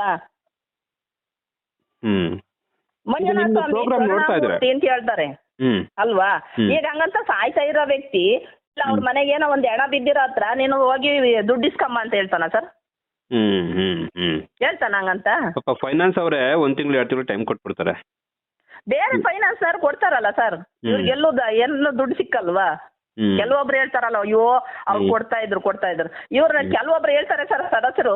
ಈಗ ಸಂಘದಾಗಿರೋ ಅಂತ ಹೆಣ್ಮಕ್ಳು ಗಂಡ್ಮಕ್ಳು ಹೇಳ್ತಾರಲ್ಲ, ಅಯ್ಯೋ ಒಂದ್ ಆಧಾರ್ ಕಾರ್ಡ್ ಕೊಟ್ಬಿಟ್ರೆ ಲೋನ್ ಕೊಟ್ಬಿಡ್ತಾರೆ, ಲಕ್ಷಗಟ್ಲೆ ಕೊಡ್ತಾರೆ. ಅಲ್ಲಿ ಎಷ್ಟು ಸಾಲ ಆಗ್ತೈತೆ, ಎಷ್ಟು ಮೋಸ ಆಗ್ತೈತೆ, ಎಷ್ಟು ಬಡ್ಡಿ ಬೀಳ್ತೈತೆ ಅಂತ ಗೊತ್ತಿರಲ್ಲ ಸರ್ ಅವ್ರಿಗೆ. ಅವ್ರಿಗೇನು ಒಂದ್ ಆಧಾರ್ ಕಾರ್ಡ್ ಕೊಟ್ಬಿಟ್ರೆ ಕೊಡ್ತಾರಲ್ಲ, ಆಮೇಲೆ ತಲೆ ಹೊಡಿತಾರಲ್ಲ, ಅದು ಗೊತ್ತಿರಲ್ವಾ ಇವ್ರಿಗೆ? ಯಾವ್ದು ಆಧಾರ ಇದೆ? ಬಡ್ಡಿ ಜಾಸ್ತಿ ಐತೆ ಅಂತ ಗೊತ್ತಾದಂತ ವ್ಯಕ್ತಿ ಯಾವುದೇ ಕಾರಣಕ್ಕೂ ಧರ್ಮಸ್ಥಳ ಸಂಘಕ್ಕೆ ಹೋಗಲ್ಲ ಸರ್. ಅವ್ರಿಗೆ ಗೊತ್ತಿಲ್ದಲೆ ಇಲ್ಲ ಅಂದ್ರೆ ತಲೆ ಸಾವಿರ ಅಂತಾರ. ಇವ್ರು ಏನಾರ ಇರ್ತಾರಲ್ಲ ಅಷ್ಟು ಜನ, ಇಲ್ಲ ಅಲ್ಲಿಗೆ ಹೋಗೋಣ ಬಾರ, ಇಲ್ಲೇ ಮಾಡೋಣ ಬಾರ, ಏನು ಆಗಲ್ಲ ಬಾರಲ್ಲೇ, ನೀನ್ ತಗೊಂಡಿದ್ರಷ್ಟೇ ನಿನ್ನ ಹೆಸರು ನಂಗೆ ನನಗೆ ಕೊಡ್ಸ, ನಾನು ಕಟ್ಕೊಂಡು ಹೋಗ್ತೀನಿ, ನಾನೇ ಕಟ್ತೀನಿ. ಈ ಧರ್ಮಸ್ಥಳ ಸಂಘಕ್ಕೆ ಸೇವಾ ಪ್ರತಿನಿಧಿಯಾಗಿ ಬಂದಂತರು ಬೇಕಾದಷ್ಟು ಜನ ಸರ್. ಇದೇ ನಮ್ಮ ದುರ್ಗ ತಾಲೂಕ್ನಾಗೇನೆ ತಾಯಿ ಕಳ್ಕೊಂಡಂತ ವ್ಯಕ್ತಿ ಸೇವಾ ಪ್ರತಿನಿಧಿ ಇದ್ದಾರೆ. ಕೆಲಸನೇ ಬಿಟ್ಟು ಗಂಡ ಮಗುನೇ ತರಿಸಿ ಮನೆತನನೇ ಹಾಳು ಮಾಡದಂತ ಮೇಲ್ವಿಚಾರಕರು ಯೋಜನಾಧಿಕಾರಿಗಳು ಇದ್ದಾರೆ ಇಲ್ಲಿ. ಪಾಪ ಗಂಡನ್ ತೋರ್ಕೊಂಡು ಮಗು ತೋರ್ಕೊಂಡು ಬೇರೆ ಎಲ್ಲೋ ಜೀವನ ಮಾಡ್ತಿದ್ದಾಳೆ ಸರ್ ಒಬ್ಳು ಸೇವಾ ಪ್ರತಿನಿಧಿ ಕೆಲಸ ಮಾಡ್ತಾರ ಅಂತಳು. ಇನ್ನೊಬ್ಳು ಮಾಡ್ಕೊಂಡು ಜೀವನ ಮಾಡ್ತಾ ಇದ್ಲು, ಅವಳು ಹಾಳಾಗೋಗ್ಬಿಟ್ಲು ಇವರಿಂದಾಗಿ. ಬೆಂಗಳೂರು ಸೇರ್ಕೊಂಡ್ಬಿಟ್ರು ಅವ್ರು. ಇದರಿಂದ ಉದ್ಧಾರ ಆಗಿರೋರು ಯಾರು ಇಲ್ಲ ಸರ್. ಹೇಳ್ಬೇಕು ಅಂತಂದ್ರೆ ಇದರಿಂದ ಉದ್ಧಾರ ಆಗ್ತಾ ಇಲ್ಲ, ಹಾಳಾಗಿ ಹೋಗ್ತಿದ್ದಾರೆ. ನಾನು ಕೂಡ ಟೈಲರಿಂಗ್ ಕೆಲಸ ಮಾಡ್ಕೊಂಡಿದ್ದಿದ್ರೆ ದಿನಕ್ಕೆ 1,000 ರೂಪಾಯಿ ಸಂಪಾದನೆ ಮಾಡ್ತಿದ್ದೆ ಸರ್. ನನಗೆ ಮೋಸ ಇಲ್ಲ ಅಲ್ವಾ? ಯಾಕೆಂದ್ರೆ ಕುಲ್ ಕಸಬು ನಂಬ್ಕೊಂಡು ಜೀವನ ಮಾಡ್ತೀವಿ ಅಂದ್ರೆ ಮೇನ್ ರೋಡ್ ಅಲ್ಲಿ ಅಂಗಡಿ ಇಟ್ಕೊಂಡು ನಾನು ಟೈಲರಿಂಗ್ ಕೆಲಸ ಮಾಡ್ಕೊಂಡಿದ್ದಂತಳು. ಇದು ಧರ್ಮಸ್ಥಳದ್ದು ಮಂಜುನಾಥ ಸ್ವಾಮಿ ಸೇವೆ ಅಂತ ಬಂದೆ. ಇದು ಮಂಜುನಾಥ ಸ್ವಾಮಿ ಸೇವೆ ಅಲ್ಲ, ಇದು ನಮ್ಮನ್ನ ಹಾಳು ಮಾಡೋ ಅಂತ ಸೇವೆ ಇದು. ಮಂಜುನಾಥ ಸ್ವಾಮಿ ನಮ್ಮನೆಯವ್ರು ಹೇಳೋರು, ನನ್ನ ಗಂಡ ಹೇಳೋರು, ನಾನು ಎಷ್ಟೊಂದು ದುರ್ಬಳಕೆ ಆಯ್ತು ನನ್ನಲ್ಲಿ, ನನ್ನ ಮನಸ್ಸನ್ನು ಎಷ್ಟು ದೌರ್ಜನ್ಯ ತಗೊಂಡೋದ್ರು ಅಂತಂದ್ರೆ ಈ ಸಂಘದವರು ಈ ಒಂದು ಏನು ಧರ್ಮಸ್ಥಳ ಸಂಸ್ಥೆ SKDRDP ಅಂತ ಮಾಡ್ಕೊಂಡಿದಾರಲ್ಲ, ಇವ್ರು ಎಷ್ಟು ನಮ್ಮನ್ನ ದುರ್ಬಳಕೆ ಮಾಡ್ಕೊಂಡ್ರು ಅಂತಂದ್ರೆ ನನಗೆ ನನ್ನ ಗಂಡನೇ ಬೇಡಪ್ಪ, ನನಗೆ ಈ ಯೋಜನೆ ಕೆಲಸ ಬೇಕು, ಸಂಘ SP ಆಗಿರ್ಬೇಕು ಅಂತ ಅನ್ನೋಷ್ಟು ಮೈಂಡ್ ವಾಶ್ ಆಗಿತ್ತು ಸರ್ ನಂದು. ಏನಮ್ಮ ಹೇಳ್ತಾರೆ? ನಮ್ಮ ಮನೆಗೂ ನಾನು ಹೇಳ್ತಾ ಇದ್ದೆ, ಇಲ್ಲ ನನಗೆ ಗಂಡ ನೀನ್ ಬೇಡಪ್ಪ, ನನಗೆ ಧರ್ಮಸ್ಥಳ ಸಂಘ ಬೇಕು, ನಾನು ಅದೇ ಡ್ಯೂಟಿ ಮಾಡ್ತೀನಿ ಅಂತ ಹೋಗ್ತಿದ್ದೆ. ಇವತ್ತು ನಮ್ಮ ಮನೆಯವರು ನನ್ನ ಒಂದು ತುತ್ತ ತಿನ್ನುವಾಗ್ಲೂ ಹೇಳ್ತಾರೆ, ಎಲ್ಲೇ ನೀನ್ ಧರ್ಮಸ್ಥಳ ಸಂಘದವರು ತಲೆ ಹೊಡೆದು ನೀನ್ ದುಡ್ಡು ಹೊಡೆದು ಈಗ್ಲೂ ನೀನ್ ದುಡ್ಡು ಕೊಡ್ತಿಲ್ಲಲ್ಲ, ಎಲ್ಲಿದ್ದಾರೆ ನಿನ್ ಸಂಘದವರು ಅಂತ ಕೇಳ್ತಾರೆ. ಅದಕ್ಕೆ ಎಷ್ಟು ನೋವು ಅನ್ಭವಿಸ್ತಿದ್ದೀನಿ ಅಂತ ನನಗೆ ಗೊತ್ತು ಸರ್. ಅವನಿಗೆ ಬೇಕು ಅನ್ನೋದಕ್ಕೆ ವಿನಯ್ ಕುಮಾರ್ ನಾನು ಎಲ್ಲಿದ್ದೀನ ಆ ಜಮೀನಿಗೆ ಹುಡುಕೆ ಬಂದಿದ್ದ ಅವತ್ತು. ಫೋರ್ಜರಿ ಸೈನ್ ಮಾಡ್ಬಿಟ್ಟಿದ್ಲಲ್ಲ ಮೇಲ್ವಿಚಾರಕ್ಕೆ ಶಿಲ್ಪಶ್ರೀ ಅನ್ನೋಳು. ಯಾಕೆ ಅವ್ರು ತಪ್ಪು ಮುಚ್ಚಬೇಕಲ್ಲ, ಅವಳು ಇನ್ನೊಂದ್ ಕಡೆ ಕೆಲ್ಸಕ್ಕೆ ಹಾಕ್ಬೇಕಲ್ಲ ಅವನು. ಸೇರ್ಸ್ಕೊಳಕೋಸ್ಕರವ ನಮ್ಮನ್ನ ಎಲ್ಲಿದ್ರು ಹುಡ್ಕೊಂಡ್ ಬರ್ತಾರೆ. ಅದೇ ಈಗ ನನಗೆ ದುಡ್ಡು ಕೊಡ್ಬೇಕಿತ್ತಲ್ಲ, ಈಗ ಕೇಳಿದ್ರೆ ಬ್ಲಾಕ್ ಲಿಸ್ಟಿಗೆ ಹಾಕೊಂಡಿದ್ದಾನೆ ಸರ್ ಅವನು ವಿನಯ್ ಕುಮಾರ್. ಅಲ್ಲಮ್ಮ, ಆಕೆ ತಪ್ಪು ಮಾಡಿದ್ರು ಕೂಡ ಅವಳನ್ನ ಉಳಿಸ್ಬೇಕು ಅನ್ನೋದು ಇವ್ನಿಗೆ ಯಾಕೆ? ಇವ್ರಿಗೆ ಯಾಕೆ ಅಂತಂದ್ರೆ ಅಂತಾರೆ ಬೇಕು ಸರ್, ಹೇಳಿದ್ನಲ್ಲ ತಲೆ ಹೊಡಿ ಅಂತಾರೋ ತಲೆ ಹಿಡಿ ಅಂತಾರೆ ಬೇಕು ಈ ಯೋಜನೆಗೆ. ಆಯ್ತಮ್ಮ, ಈಗ ಮುಂದೆ ಏನಾದ್ರು ತಿಂತಾರೆ ಇದಾರೆ ಸರ್ ಇದ್ರಾಗೆ, ತಲೆ ಹೊಡಿ ಅಂತಾರೆ 80% ಇರೋದು, ಇನ್ 20% ಎಲ್ಲ ಹೌದಾ ಅಲ್ಲೋ ಅನ್ನಂಗಿದ್ದಾರೆ. ಈಗ ಸುಮಾರು ಜನ ಹೇಳಿದ್ರು ನನಗೆ RBI ಲೈಸೆನ್ಸ್ ಇದೆ ಅಂತ. ಈಗ ನೀವ್ ಹೇಳಿ, RBI ಲೈಸೆನ್ಸ್ ಇದೆಯಾ? RBI ಲೈಸೆನ್ಸ್ ಎಲ್ಲಿ ಕೊಡ್ತಿದ್ದಾರೆ ಸರ್? ಇಲ್ಲ ಇಲ್ಲ ಇಲ್ಲ, ನನಗೆ ಗೊತ್ತಿಲ್ಲ. ಈಗ PRKಗೆ ಯಾವ್ದು ಸಾಕ್ಷಿ ಇಲ್ಲ, PRK ಬಾಂಡ್ಗೆ ಸಾಕ್ಷಿ ಇಲ್ಲ ಸರ್. PRKಗೆ ಅಂತಂದ್ರೆ ಒಂದ್ ಚೀಟಿ ಏನು PRK ಅಂತಂದ್ರೆ ನಮ್ಗೆ PRK ಕಟ್ಟಿಸ್ಕೊಂಡಿರೋದಕ್ಕೆ ಪ್ರೂಫ್ ಎಲ್ಲೂ ಇಲ್ಲ ಸರ್. ಈ ಬುಕ್ನಾಗ ಅಂಟಿಸ್ತಾರಲ್ಲ ಅಷ್ಟೇನೆ ಅದು. ಅದು RBIಗೂ ಇವ್ರದ್ದು ಎಲ್ಲೂ ಸಂಬಂಧನೇ ಇಲ್ಲ, RBIನವ್ರದ್ದು ಇಲ್ಲ, ಯಾವ್ದು ಇಲ್ಲ ಇದಕ್ಕೆ. ಓಕೆ, ಅಂದ್ರೆ ಫುಲ್ ಫೇಕೆ. ಫೇಕೆ ಸರ್, ಇದು ಫೇಕ್ ಮಾಡೇನೆ ಇವ್ರು ಮಾಡ್ತಿರೋದು. ಇಲ್ಲಿ ತನಕ ತಲೆ ಹೊಡೆದಿರೋ ಜನನ ಫೇಕೆ. ಮುಂದೆ ಏನಾದ್ರು ನೀವು ಕಾನೂನು ಹೋರಾಟ ಮಾಡ್ಬೇಕು ಅನ್ನೋದೇ ಆದ್ರೆ ಏನ್ ಮಾಡ್ತೀವಿ ಸರ್? ಈಗ ಅವ್ರು ಹೇಳಿದ್ರು ಯಾವ ಸ್ಟೇಷನ್ ಹೋದ್ರು ಆಗಲ್ಲ, ಏನು ಮಾಡಕ್ಕಾಗಲ್ಲ ಅಂತ. ನಾನು ಈಗ ಸರ್ ಹೇಳಿ ಸರ್. ಅಲ್ಲ ಸರ್, ನನಗೆ ಇಷ್ಟೊಂದು ಮೋಸ ಆಗಿದೆಯಲ್ಲ ಸರ್. ಈಗ ಇವ್ರಿಗೆ ಇಷ್ಟು ಜನ ಮೋಸ ಮಾಡಿದ್ರಲ್ಲ, ಇವ್ರು 4 ಜನ ಏನಿದಾರಲ್ಲ, ಈ 4 ಜನನು ಮೋಸ ಮಾಡಿದಾರಲ್ಲ, ಅವ್ರಿಗೆ ಅಂತ ತಾಕತ್ತಿದ್ರೆ ತಗೊಳಮ್ಮ ನಿನ್ ದುಡ್ಡು, ನೀನ್ ಇಷ್ಟು ದಿವಸ ಕೆಲಸ ಮಾಡಿದಕ್ಕೆ ನೀನ್ ಇತ್ತಲ್ಲ ನಿನ್ ದುಡ್ಡು ತಗೊಂಡೋಗು ಅಂತ ಅನ್ನೋಕ್ ಬರುತ್ತಲ್ಲ ಸರ್. ಬರುವ ಈಗಲೂ ಕೂಡ ರನ್ನಿಂಗ್ ಇದಾರೆ ಸರ್, ಅದೇ ವ್ಯಕ್ತಿ ಕೂಡ ಇಲ್ಲಿ ಡ್ಯೂಟಿ ಮಾಡ್ತಿರೋದು. ಅವ್ರಿಗೆ ಆ ಮಾನ ಮರ್ಯಾದೆ ಇಲ್ವಾ ಸರ್? ಅವ್ರಿಗೂ ಗಂಡ ಹೆಂಡತಿ ಮಕ್ಕಳು ಯಾರು ಇಲ್ವಾ? ಅವ್ರಿಗೆ ಹೆಂಡತಿ ಮಕ್ಕಳು ಇದಾರಲ್ಲ, ಬೇರೆ ಯಾರು ಬಂದು ತಲೆ ಹೊಡಿಯಲ್ವಾ ಇಂತರ್ನ? ಯಾಕೆ ಇಷ್ಟೊಂದು ಆಕ್ರೋಶವಾಗಿ ಮಾತಾಡ್ತಿದ್ದೀರಿ? ಯಾಕೆ ಆಕ್ರೋಶವಾಗಿ ಅಂತಂದ್ರೆ ಸರ್, ಕಷ್ಟಪಟ್ಟು ದುಡ್ದೆ ಸರ್. ನನಗೆ ನನ್ನ ಗಂಡನ್ನು ಬಿಟ್ಟು ನಾನು ಮೇನ್ ರೋಡಲ್ಲಿ ಅಂಗಡಿ ಇಟ್ಕೊಂಡಂತ ವ್ಯಕ್ತಿ ದಿನಕ್ಕೆ 1,000 ರೂಪಾಯಿ ದುಡಿಯಂತ ಹೆಣ್ಮಗಳು, ನಾನು ಈ ಯೋಜನೆ ಕೆಲಸ ಬೇಕು, ಇದು ಧರ್ಮಸ್ಥಳದ್ದು ಅಂತ ಬಂದನೆ ಹೊರತಾಗಿ ಈ ಧರ್ಮಸ್ಥಳದಾಗ ಇಂತಿಂತೆಲ್ಲ ಕರ್ಮಕಾಂಡ ನಡೀತಾ ಐತೆ ಅಂತ ನಾನು ಮಂಜುನಾಥ್ ನನಗೂ ಗೊತ್ತಿರ್ಲಿಲ್ಲ ಸರ್. ನನಗ್ ಗೊತ್ತಾಗಿದ್ದೆ ಯಾವತ್ತು ಈ ಒಂದು ಏನೋ ನನಗೆ ಮೋಸ ಆದಾಗ, ಇವ್ರಿಗೆ ಗೊತ್ತಾಗದ ಯಾವಾಗ ಗೊತ್ತಾ ಸರ್? ಸಂಘದ ಸದಸ್ಯರಿಗೂ ಅಷ್ಟೇನೆ, ಇವರಿಗೆ ಮೋಸ ಆದಾಗ ಮಾತ್ರ ಆ ಧರ್ಮಸ್ಥಳ ಸಂಘದಲ್ಲಿ ಮೋಸ ನಡೀತಾ ಇದೆ ಅಂತ ಗೊತ್ತಾಗ್ತಿರೋದು. ಗೊತ್ತಿದ್ರು ಕೂಡ ಸುಮ್ಮನೆ ಇದ್ದಾರೆ, ಗೊತ್ತಿದ್ರು ಸುಮ್ಮನೆ ಇದ್ದಾರೆ ಸರ್. ಈಗ ನನ್ ಜೊತೆಗೆ ಕೆಲಸ ಮಾಡೋ ಅಂತಾರು ನಾನೇ ಹೇಳಿದೀನಿ, ಅಮ್ಮ ನನಗೆ ಈ ತರಕ್ಕೆ ಮೋಸ ಮಾಡಿದ್ರು ತಾಯಿ ಅಂತಂದ್ರೆ ಅವ್ರಂತಾರೆ ಬಿಡೆ ಅತ್ಲಾಗೆ ಅವ್ರಿಗೆ ಹೋಗಿ ಕೆಣಕಿ ನಾವ್ ಯಾಕೆ ಸುಮ್ಮನೆ ನಿಷ್ಠುರ ಆಗೋಣ ಅಂತ. ಯಾಕೆ ಅಂತಂದ್ರೆ ಅಂತ ಹೆಣ್ಮಕ್ಳು ಇರೋದ್ರಿಂದನೇ ನಾವಿನ್ನು ಎಲ್ಲಿ ಬೆಳಕಿಗೆ ಬರಲ್ಲ. ಯಾಕೆ ಬೆಳಕಿಗೆ ಬರಲ್ಲ? ಇವ್ರು ಇಂತರ ಇದಾರಲ್ಲ ಕಾಲೆಳಿಯಕ್ಕೆ ನಮ್ಮನ್ನ. ಭಯ ಹುಟ್ಟಿಸಿದ್ದಾರೆ ಸರ್. ನಾನು ಈಗಲೂ ಹೇಳ್ತೀನಲ್ಲ ಸರ್, ನಾನು ಸಪೋರ್ಟಿವ್ ಬಂದು ನಿಂತ್ಕೊಳಕ್ ಹೇಳ್ರಿ ಸರ್. ಅವ್ರು ಯಾರು ಅಂತ ಕಷ್ಟ ಐತಿ ಹೇಳ್ತಾರಲ್ಲ ಅವರು, ಇಲ್ಲ ಅವ್ರು ಮಾಡ್ತಿರೋದು ಮೋಸ ಅಂತ ನಾನು ನಿನ್ ಜೊತೆ ಕೈ ಜೋಡಿಸ್ತೀನಿ ಅಂತ ಹೇಳ್ತಾರಲ್ಲ ಸರ್. ಈಗ ಮೊನ್ನೆ ಎಲ್ಲ ಮಾತಾಡಿರೋ ಸರ್, ಗಂಡ್ ಮಕ್ಳು ಸಂಘ ಗಂಡ್ ಮಕ್ಳದಾರ ನಾವ್ ಆ ಊರಾಗೆ ಟಾಮ್ ಹೊಡ್ಸ್ಬಿಡ್ತೀವಿ, ಈ ಊರಾಗ ಮಾಡಿಸ್ತೀವಿ ಅಂತ ಹೇಳ್ತಿದಾರಲ್ಲ, ಅವ್ರಿಗೆ ಹೇಳ್ರಿ ಸರ್, ಹಂಗಾರ ಮಾಡ್ರಿ, ಬಂದ್ ಮಾಡ್ರಿ, ಹೋರಾಟ ಮಾಡ್ರಿ, ಯಾಕ್ರಿ ಮಾಡ್ಬಾರ್ದು? ಈಗ ಅವ್ರು ಪ್ರಾಮಾಣಿಕವಾಗಿದ್ರೆ ಅಂದಾಗ ಹೋರಾಟ ಮಾಡ್ಬೋದಲ್ಲ. ಹೌದು. ಈಗ ನಿಮ್ಮ ಹೊಸದುರ್ಗದಲ್ಲೇ ಒಂದಷ್ಟು ಯುವಕರು ಮಾತಾಡಿದ್ರು.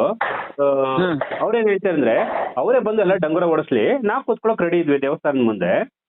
ಯಾಕಂದ್ರೆ ಇವ್ರು ಯಾವಾಗ ಲೆಕ್ಕ ಕೇಳಿದ್ರು, ಯಾವಾಗ ಇವ್ರು ಲೆಕ್ಕ ಕೇಳಿದ್ರು ಅವರು ಅದೇಮ್ಮ, ಈಗ ಯಾವಾಗ ಈ ಹುಡುಗರು ಲೆಕ್ಕ ಕೇಳಿದ್ರು ಅವತ್ತು ಅವ್ರ ಮೇಲೆ ಕೆಟ್ಟ ಅಭಿಪ್ರಾಯ ಬರತ್ರ ಜನಗಳ ಹತ್ರ ಮಾತಾಡಕ್ ಶುರು ಮಾಡಿದಂತೆ. ಇವ್ರಿಗೆ ತಾಕತ್ತಿಲ್ಲ, ಇವ್ನ ಕಟ್ಟಕ್ಕಾಗಲ್ಲ, ಯೋಗ್ಯತೆ ಇಲ್ಲ ಅವ್ನಿಗೆ, ಗಂಟಲ್ಲ. ಅದೇ ಮಾತಾಡ್ತಾ ಇರೋದು ಸರ್. ಈಗ ನಾನೇನ್ ಮಾಡಿದೆ, ನಾನು ಬೇರೆ ಯಾರಿಗೂ ಹೇಳ್ಕೊಟ್ಟಿಲ್ಲ ಸರ್. ಸ್ವಾಮಿ ಅಣ್ಣಗೂ ಹೇಳ್ತೀನಿ, ನಾನು ಇನ್ನೊಬ್ರಿಗೆ ನೀವು ಕಟ್ಟಬೇಡ್ರಿ, ನೀವು ಬಿಟ್ಬಿಡ್ರಿ, ಆ ಸಂಘ ಮಾಡ್ಬೇಡ್ರಿ, ಈ ಸಂಘ ಮಾಡ್ಬೇಡ್ರಿ ಅಂತ ಹೇಳಿಲ್ಲ.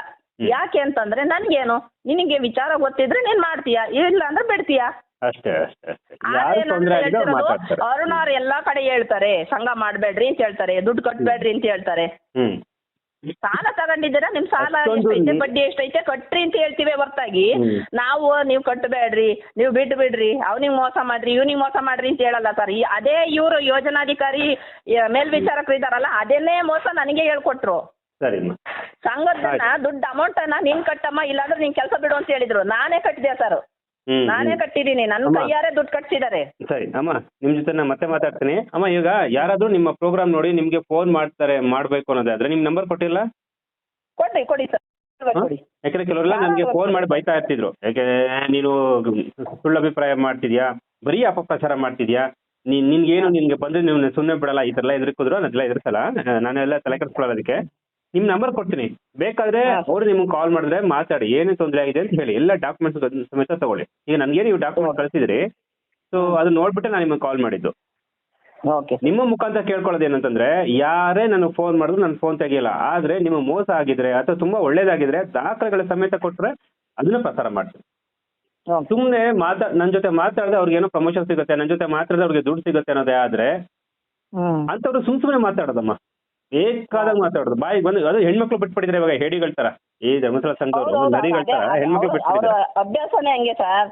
ಈಗ ಅವ್ರು ಉಳ್ಕೋಬೇಕಲ್ಲ, ಇವ್ರು ಯಾರನ್ನಾರ ಒಂದ್ 4 ಜನ ಬಿಟ್ಬಿಡೋದು. ಇವ್ರು ಅಷ್ಟು ಜನ ಹೆಣ್ಮಕ್ಳು ಇದಾರೆ ಸರ್, ಕೆಲವೊಬ್ರು ಇದಾರೆ, ಅವ್ರು ಏನ್ ಅತ್ಲಾಗೆ ಇವ್ರು ಉಳ್ಸೋದು, ಇವ್ರಿಗೆ ದುಡ್ಡು ಬರುತ್ತೆ.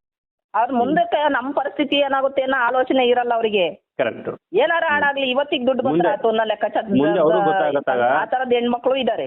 ಇರ್ಲಿಮ್ಮ, ಸುಮಾರು ನಿಮ್ಮ ಹತ್ರನೇ SP ಗಳು ತುಂಬಾ ಬಿಟ್ಟಿದ್ದು. ಇವಾಗ ಒಂದು ಪಾಪ ಪ್ರಜ್ಞೆ ಕಾಡ್ತಾ ಇದೆ ಪಾಪ ಎಲ್ಲರಿಗೆ, ನಾನು ಇಷ್ಟೊಂದೆಲ್ಲ ತೊಂದರೆ ಕೊಟ್ಬಿಡಲ್ಲಪ್ಪ ಜನಕ್ಕೆ ಅಂತ ಅಲ್ವಾ? ಆಯ್ತಮ್ಮ, ಸಾಕು ನಿಮ್ಗೆ ಅದೇ ದೇವರ ಆಶೀರ್ವಾದ ಇದೆ, ಒಳ್ಳೇದು ಮಾಡೇ ಮಾಡ್ತಾನೆ. ಯಾಕಂದ್ರೆ ಪಾಪ ಪ್ರಜ್ಞೆಗಿಂತ ಬೇರೆ ಯಾವ್ದು, ಪ್ರಾಯಶ್ಚಿತ್ತಕ್ಕಿಂತ ಬೇರೆ ಯಾವ್ದು ಕೂಡ ದೊಡ್ಡ ವಿಷಯ ಅಲ್ಲ ಅಲ್ವಾ? ಎಸ್ಮ, ನಿಮ್ ಜೊತೆ ನಾನು ಮತ್ತೆ ಮಾತಾಡ್ತೀನಿ. ಹಾಗೆ ನೀವೇನಾದ್ರೂ ಕಾನೂನು ಮುಖಾಂತರ ಹೋರಾಟ ಮಾಡ್ಬೇಕು ಅಂದ್ರೆ ಒಂದಷ್ಟು ದಾಖಲೆಗಳನ್ನ ರೆಡಿ ಮಾಡ್ಕೊಳ್ಳಿಮ್ಮ, ನಾನು ನಿಮ್ಗೆ ಉಚಿತವಾಗಿ ಲಾಯರ್ಗಳನ್ನ ಕೊಡ್ತೀನಿ. Okay sir, thank you. ಕಾರ್ಯಕ್ರಮ ನೋಡ್ತಾ ಇದ್ರಾ? ಕಾರ್ಯಕ್ರಮ ಮುಂದುವರ್ಸೋಣವಾ? ಸರ್ ಮುಂದುವರ್ಸಿ. ಥ್ಯಾಂಕ್ ಯು ಸೋ ಮಚ್ ಮಾ. ನೀವು ನೋಡ್ತಾ ಇದ್ರ ರೈಟ್ ನ್ಯೂಸ್ ಶ್ರುತನಾನುಶ್ರೀ. ನೀವು ಕೂಡ ಏನಾದ್ರು ಮೋಸ ಹೋಗಿದ್ರೆ ದಾಖಲೆಗಳು ಕಳಿಸಿ, ನಾನೇ ಕಾಲ್ ಮಾಡ್ತೀನಿ.